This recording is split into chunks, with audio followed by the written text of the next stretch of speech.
പുരുഷന്മാരെന്നല്ലാതെ സ്ത്രീകളെ കൂടി ഉൾപ്പെടുന്ന ഒരു അർത്ഥമുണ്ടോ? ആലോചിക്കേണ്ടതാണ്. വഅലൽ അഅറാഫി റിജാൽ എന്ന് പറഞ്ഞത്,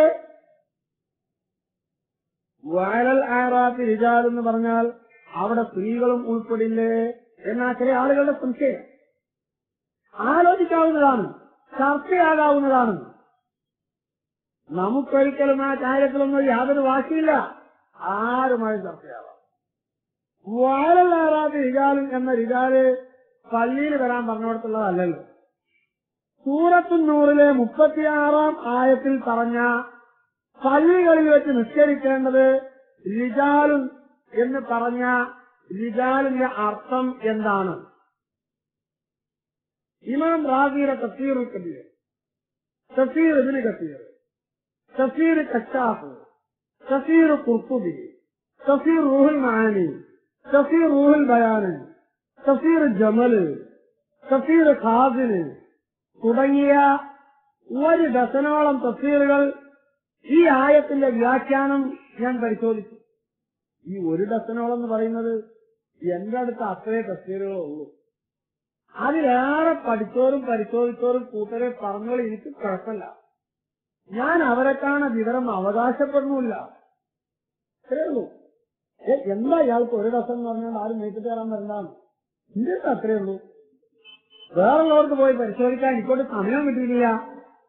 എന്റെ അടുത്തുള്ള ഞാൻ നോക്കി. ഈ തഫ്സീറുകളിലെല്ലാം കാണുന്നത് സൂറത്തുൻ നൂറിലെ 36-ാം ആയത്തിൽ പറഞ്ഞ റിജാലുൻ എന്നതിന്റെ തഫ്സീർ. ഖുസൂദി ദിക്രി لأن النساء ليس عليهن حضور المسجد لجمعة ولا لجماعة. ഖാസിന്റെയും ജമലിന്റെയും ഇബാറത്ത് തന്നെ ഇപ്രകാരമാണ്. മറ്റ് തഫ്സീറുകളിൽ ഇബാറത്തിൽ ചെറിയ മാറ്റമുണ്ടെങ്കിലും മാന ഇത് തന്നെ. ഉദാഹരണത്തിന് തഫ്സീർ റാസിയിലുള്ളത്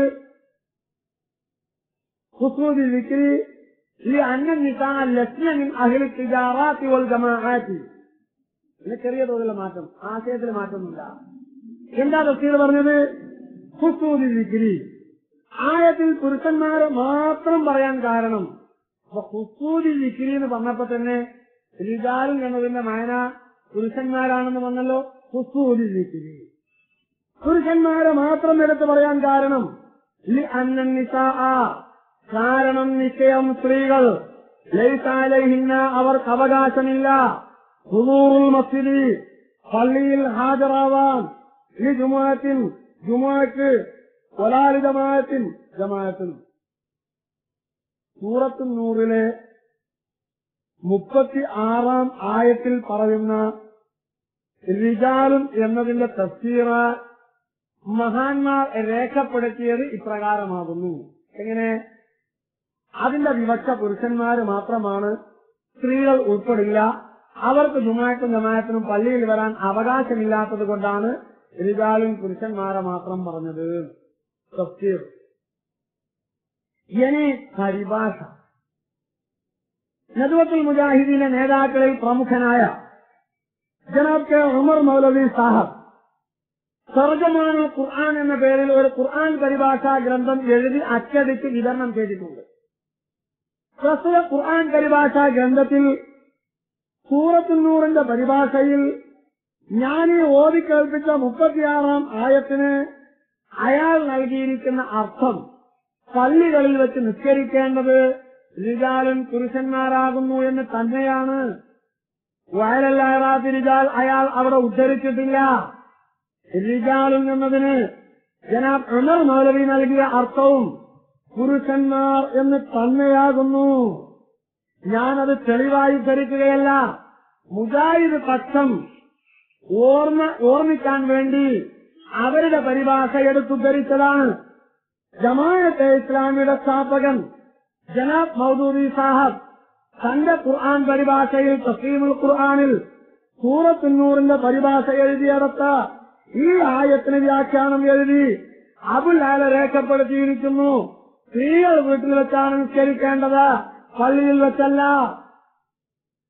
അപ്പൊ ഞങ്ങൾക്ക് അംഗീകരിക്കാനുള്ള ഇമാം റാസി, ഇബ്നു കസീർ, ഖുർത്തുബി മുതലായ മുഫസ്സിറുകളും മുജാഹിദ് നേതാവ് ഉമർ മൗലവിയും ജമാഅത്ത് സ്ഥാപകൻ അബുൽ അലയും സൂറത്തുൻ നൂറിലെ 36-ാം ആയത്തിനെ അടിസ്ഥാനമാക്കി വ്യക്തമായി പറഞ്ഞിട്ടുള്ളത് പള്ളികളിൽ വെച്ച് നിസ്കരിക്കേണ്ടത് പുരുഷ വിഭാഗം മാത്രമാണെന്നാകുന്നു.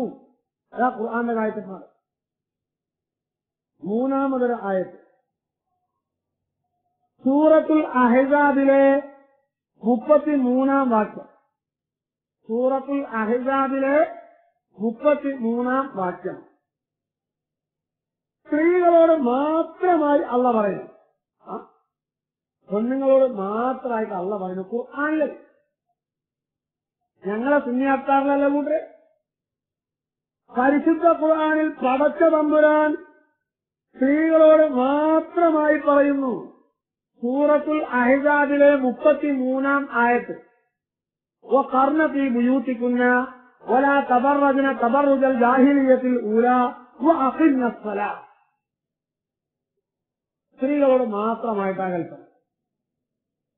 സ്ത്രീകളെ നിങ്ങൾ വീട്ടിൽ അടങ്ങിയിരിക്കുക. വഖർന ഫീ ബുയൂതികുന്ന, നിങ്ങൾ നിങ്ങളുടെ വീടുകളിൽ അടങ്ങിയിരിക്കുക.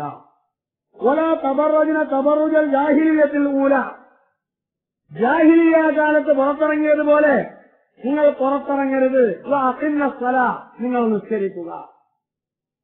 ഈ വഅഖിംന സ്സലാ എന്ന് പറഞ്ഞ നിസ്കാരം എവിടുന്ന്? സ്ത്രീകളായി പറയുന്നു നിങ്ങൾ വീട്ടിലിരിക്കണം, പുറത്തിറങ്ങരുത്, നിസ്കരിക്കണം. അപ്പൊ വീട്ടിലിരിക്കണം, പുറത്തിറങ്ങരുത്, വഅഖിംന സ്സലാ പുറത്തു കാണണമെന്ന് അങ്ങനെ വേണ്ടത്. വഖർന ഫീ ബുയൂതികുന്ന, നിങ്ങൾ വീട്ടിലിരിക്കുക. വലാ തബറജ്ന, നിങ്ങൾ പുറത്തിറങ്ങരുത്. വഅഖിംന സ്സലാ, നിങ്ങൾ പുറത്തു കാണണമെന്ന് അങ്ങനെ ഒരു മൈന ആരെങ്കിലും പറയും. നിങ്ങൾ വീട്ടിലിരിക്കണം, പുറത്തിറങ്ങരുത്. വഅഖിംന സ്സലാ, വാതുകൊണ്ടാണ് അപ്രതി എന്ന കാര്യവും കൂടി ചിന്തിക്കുക. നിങ്ങൾ നിസ്കരിക്കണം. എവിടുന്ന്? വീട്ടിൽ. അപ്പൊ സ്ത്രീകളോടായി സൂറത്തുൽ അഹ്സാബിൽ അള്ള പറഞ്ഞത് വീടുകളിൽ വെച്ച് നിസ്കരിക്കാനാണ്. ആണുങ്ങളെ അള്ളാഹു പ്രോത്സാഹിപ്പിച്ചത് പള്ളിയിൽ വെച്ച് നിസ്കരിക്കാൻ. ആണിനും പെണ്ണിനും വേറെ ആയിട്ട് പടച്ചോം വന്നത്. പിന്നെ അവിടെ ഒരു സമത്വം ആര് കൊണ്ടുവന്നതാകൂട്ടത്? പടച്ചതമ്പുരാൻ പറയാത്തൊരു സമത്വവും കൊണ്ടുവന്നിട്ട് മരണാനന്തരം പരലോകത്ത് കൂലി പ്രതീക്ഷിക്കണ്ടാവും. പിന്നെ ബലസാനുള്ള ഏർപ്പാടാണെങ്കിൽ നമ്മളൊന്നും തർക്കിക്കേണ്ട കാര്യമല്ല. മരിച്ചു ചെന്നിട്ട് കൂലി കിട്ടാനുള്ള ഏർപ്പാടാണെങ്കിൽ ആയിക്കോട്ടെ, ആ പേരിലൊന്ന് വിലസിക്കോട്ടെ. അപ്പൊ ചില ആളുകൾ പറയാം പഞ്ചായത്തിൽ പോകുന്നുണ്ട്. ചില ആളുകൾ ചോദിക്കാം പഞ്ചായത്തിൽ പോകുന്നുണ്ട്. അത് 1994 നിലവിൽ വന്ന പഞ്ചായത്തി രാജ് ആക്ട് അനുസരിച്ചാണ്. പള്ളിയിലേക്ക് പോണ്ടായിരുന്നതോ ജിബ്രീൽ അലൈഹിസ്സലാം മുഖേന മുഹമ്മദ് നബിക്ക് പടച്ച തമ്പുരാൻ നൽകിയ ഖുർആൻ ആക്ട് അനുസരിച്ച്. ഇത് രണ്ടും ആക്ടാണ്. പഞ്ചായത്ത് രാജ് ആക്ട് അനുസരിച്ച് പള്ളിയിൽക്കും വരില്ല, ഖുർആൻ ആക്ട് അനുസരിച്ച് പഞ്ചായത്തിലേക്കും വരില്ല. അത് രണ്ടും തിരിച്ചറിയാത്ത ചില സാധുക്കൾ പഞ്ചായത്തിലേക്ക് പോകുന്നു. അങ്ങനെയുള്ള ചോദ്യത്തിനൊന്നും ഒരു പ്രസക്തിയില്ല. മരിച്ചു ചെന്ന് പരലോകത്തിന് കൂലി കിട്ടാനുള്ള ഏർപ്പാടാണ് നമ്മുടെ വിഷയം. ജുമുഅയും ജമാഅത്തും. അത് ആണുങ്ങൾക്ക് എന്താണ് ഉത്തമം, സ്ത്രീകൾക്ക് എന്താണ് ഉത്തമം? സൂറത്തുൻ നൂറിലെ 36-ാം ആയത്തിൽ പള്ളികളിൽ വെച്ച് നിസ്കരിക്കുന്ന പുരുഷ വിഭാഗത്തെ അള്ളാഹു പ്രശംസിച്ചിരിക്കുന്നു. സൂറത്തുൽ അഹ്സാബിലെ 33-ാം ആയത്തിൽ സ്ത്രീകളോട് വീടുകളിൽ വെച്ച് നിസ്കരിക്കാൻ അള്ളാഹു കൽപ്പിക്കുകയും ചെയ്തിരിക്കുന്നു. ഇതാണ് ഖുർആന്റെ കാഴ്ചപ്പാട്. ഇത് നാം വളരെ വ്യക്തമായി പല തവണ വിശദീകരിച്ചപ്പോൾ ISMന്റെ സ്റ്റേറ്റ്മെന്റ് ചില പത്രങ്ങളിൽ കണ്ടു. എന്താ അതിനുള്ള അറിയോ? യാഥാസ്ഥിക വിഭാഗം മദ്ഹബിന്റെ ഇമാമികളുടെ കാഴ്ചപ്പാടൊക്കെ വലിച്ചെറിഞ്ഞ് ഖുർആനും സുന്നത്തും അപ്പൊ പറയുന്നത്. ഞങ്ങൾ മദ്ഹബിന്റെ ഇമാമിങ്ങളുടെ കാഴ്ചപ്പാട് വലിച്ചെറിഞ്ഞതല്ല. രണ്ട് കക്ഷികൾക്കിടയിൽ തർക്കമുള്ളൊരു വിഷയമാകുമ്പോൾ ഇരു കക്ഷികൾക്കും സ്വീകാര്യമായ തെളിവുദ്ധരിക്കാൻ ഞങ്ങൾ ബാധ്യസ്ഥരാണ്. സാമാന്യ മര്യാദയല്ലേ? ഇരു കക്ഷികൾക്കും സ്വീകാര്യമായ തെളിവായിരിക്കണം ഉദ്ധരിക്കേണ്ടത്. ഇത് മനസ്സിലാകാത്ത ആളുകൾ ഉണ്ടാവുമോ? മുജാഹിദ് ജമാഅത്ത് പക്ഷവും സുന്നി പക്ഷവും തമ്മിലൊരു തർക്കം. അങ്ങനെ തർക്കം വന്നാൽ പരസ്പരം ചലിവായി